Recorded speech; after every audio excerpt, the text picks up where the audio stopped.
अस्सलामुअलैकुम दोस्तों। अॼु आउं जे किताब जे हवाले सां ॻाल्हाइणु चाहींदुसि। इन सिलसिले में हिकु अॻु में बि मूं ॻाल्हि ॿोल कई आहे ऐं उन किताब जो तारीफ़ मूं पंहिंजे मोबाइल यूट्यूब चैनल ते जो लाइब्रेरी ते रखियो आहे ऐं उहो ही किताबु आहे जंहिं किताब जो नालो आहे सिंध बाबति इल्मी खोजनाऊं ऐं हिननि जो लेखक जेको आहे डॉक्टर गुलाम मोहम्मद लाखो साहब आहे। हीअ मुरतब कयो आहे सरफराज अहमद लाखे साहब। अॼु हिन किताब जे असां मौज़ूअ ते ॻाल्हाईंदासीं ऐं उन जे जेके मौज़ू हुन में लिखियल आहिनि उन्हनि ते लिखंदासीं। हिन जी जीअं मूं अॻु में कंटेंट्स बयानु कई हुई त हिन में 6 भाङा आहिनि ऐं 6 भाङनि में जेके से मुख़्तलिफ़ मज़मून आहिनि ऐं मुख़्तलिफ़ दौर आहिनि। अॼु पाण हिकु दौर ते ॻाल्हाईंदासीं ऐं तारीख़ क़दीम आसार सवा। इन में मुख़्तलिफ़ दौर आहिनि बहरहाल हिन में भाङो जेको आहे सो इहो आहे। ॿियो भाङो जेको कलोड़ा दौर जो मुताइलो आहे ऐं उन में कलोड़ा दौर जे बाबति जेके बि मालूमात आहे या खोजना आहे या जेका तहक़ीक़ आहे रिसर्च आहे उहे मज़मून जी सूरत में 12 मज़मून उन्हनि जा हिसे में लिखियल आहिनि। पर पाण अॼु तारीख़ क़दीम आसार ऐं सवा बाबति पढ़ंदासीं। उनजो जेको पहिरियों मज़मून आहे उहो आहे अरोड़ जी तारीख़। अरोड़ जी तारीख़ सिंध जो उहो पहिरियों तख़्तगाह हो जंहिं ते जेका सिंध खे जेका तारीख़ असांखे मिले थी जंहिंमें मुख़्तलिफ़ ख़ानदान ऐं मुख़्तलिफ़ बादशाह रहिया आहिनि ऐं अरोड़ जी तारीख़ बाबति जेको साईं लिखियो आहे उन बाबति हिकिड़ो टुकड़ो मां पढ़ंदुसि ऐं उहो पेज नंबर आहे 3 अरोड़ जी तारीख़ जो ऐं मां पढ़ंदुसि। लिखे थो साईं गुलाम मोहम्मद लाखो साहब त यूनानियुनि मौर्या घराणे ऐं ईरानियुनि जा हमला सतमा सहंदे ऐं ॾिसंदे हिकु भेरो वरी ही शहर आज़ाद सिंध जो तख़्तगाह बणिजी वियो। इहो राय ख़ानदान ई हो जंहिं सिंध समेत सॼी सिंधु माथीअ ते वॾे अरसे लाइ ख़ुदि मुख़्तियारी ऐं आज़ादीअ सां हुकूमत कई। हिन ख़ानदान जा कुल 5 बादशाह देवाजी ॾियाच जेके ॾियाच चयो थो वञे राय ॾियाच जो वॾो किसो आहे जंहिंखे शाह लतीफ़ भिटाई बिगाड़ियो आहे। दीवाजी ॾियाच ब्रैकेट में लिखियो अथसि ऐं सहारिस 2 ऐं सहारिस 1 पहिरियों नंबर सहारिस 1 ॾियाच खां पोइ ऐं सहासी 1 पहिरियों सहारिस 2 ऐं सहासी 2 थी गुज़रिया। उन्हनि जो तख़्तगाह अरोड़ हो ऐं बाक़ी मुल्क 4 सूबनि ब्रह्मणाबाद सेमण उच ऐं मुल्तान में तक़सीम थियल हो। हाणे इहा ही अरोड़ जी बादशाही जंहिंमें 4 हिकिड़ा वॾा रियासतूं हुयूं जंहिंमें ब्रह्मणाबाद ख़ुदि हुयो, सेमण हुई, उच शहर हुयो ऐं उच जे आसपास जा जेको इलाइक़ो हुयो ऐं मुल्तान। इहा हुई सिंध आज़ाद सिंध जेका अरोड़ जे मातहत हुई। अॻिते लिखे थो त राय घराणे जे हाकिम जी मुद्दत या दौरे हुकूमत बाबति कतई मालूमात मुयसर नाहे।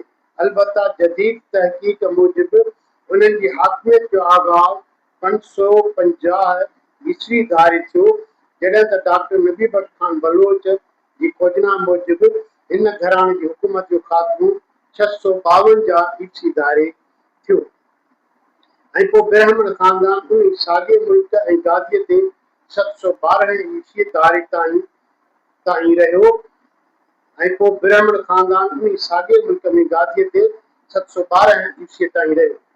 बादशाही कई ऐं राय ख़ानदान जे बादशाह सहारिस 2 जी ईरानी सां लड़ाई थी पाण मारिजी वियो पर हिन जे लश्कर जी सोभ थी ऐं पोइ सहासी 2 बादशाह बणिजी वियो।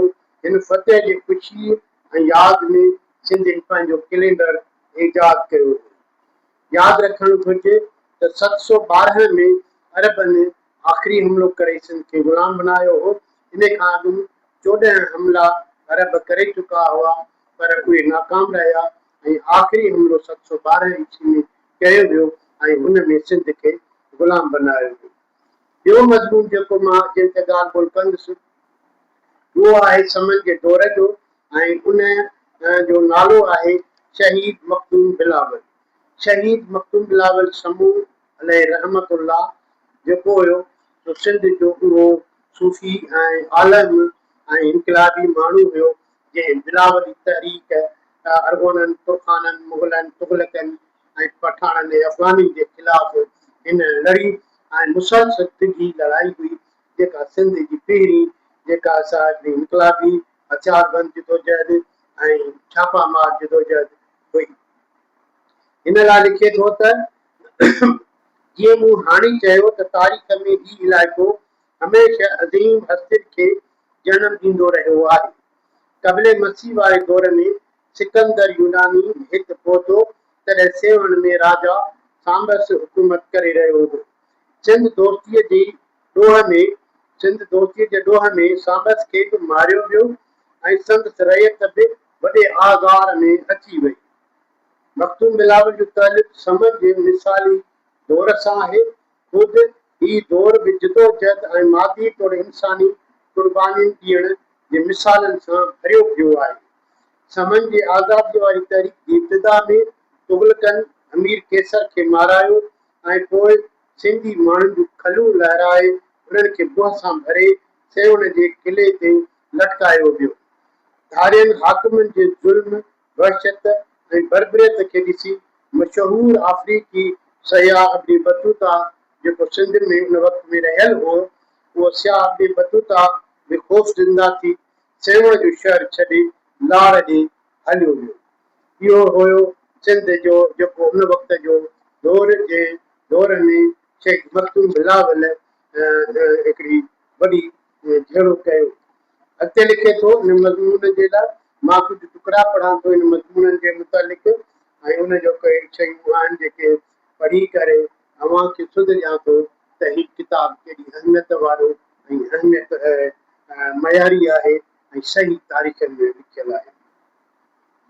हिन में लिखे थो त मखदूम बिलावल ख़ुदि बिलावली तहरीक जे कारकुननि जे अरगोन ख़िलाफ़ कयल इन जदोजहद में भोॻियल सज़ा जो कारण छा आहे। हुन जेका बिलावली तहरीक जे कारकुननि खे सज़ाऊं मिलियूं पर अरगोननि जे दौर में ख़ुदि मखदूम बिलावल खे बि हिकिड़े वॾी सज़ा मिलियल हुई जंहिंजो उन जो कारण थो ॿुधाए। हीउ सवाल बि वॾी अहमियत रखे थो। उन वक़्तु बागबान जो इलाइक़ो ॾाढो आबाद हो। अरगोननि पहिरीं ई हमले में हितां 1000 ऊठ फुरिया हुआ जे नारनि में वहंदा हुआ ऐं ज़मीन जी पोखी राहीअ लाइ पाणी मुहैया कंदा हुआ। ज़ाहिर आहे त सिंध ते अरगोननि जे कब्ज़े बैदि अच्छे कारे जा मालिक विच शाह काबिल ऐं कंधार जा खां आयल कबीला थी विया। त इन सूरत में जेको सो इन जेको सो लड़ाई विढ़ियो ऐं मखदूम बिलावल खे आख़िर में घाणे में पिघियो वियो ऐं उनखे जेको सो वॾी में वॾी सज़ा तारीख़ जी छा पर दुनिया जी वॾे में वॾी तारीख़ जी सज़ा जेका आहे तारीख़ी सज़ा आहे उहा घाणे में पिघजण आहे ऐं उहा शहीद मखदूम बिलावल खे ॾिनी वई। पर किन महक़क़नि जो ख़्यालु आहे ऐं उन्हनि में शक पैदा कनि था पर इहा हिकिड़ी हक़ीक़त आहे त हुनखे तमामु सख़्तु तरीन ऐं दुनिया जे सख़्तु तरीन सज़ा ॾिनी वई ऐं उहा मखदूम बिलावल पंहिंजे वतन वासियुनि लाइ पंहिंजे सिंधी माण्हुनि लाइ पंहिंजी ॿोलीअ लाइ उहा क़बूल कई ऐं आउं सम्झां थो त अहिड़ी हिकिड़ी जेका हीअ मुहबत सां ऐं सचाई सां ऐं हक़ीक़त सां ही भरियल जेको किताब आहे असांखे पढ़णु घुरिजे।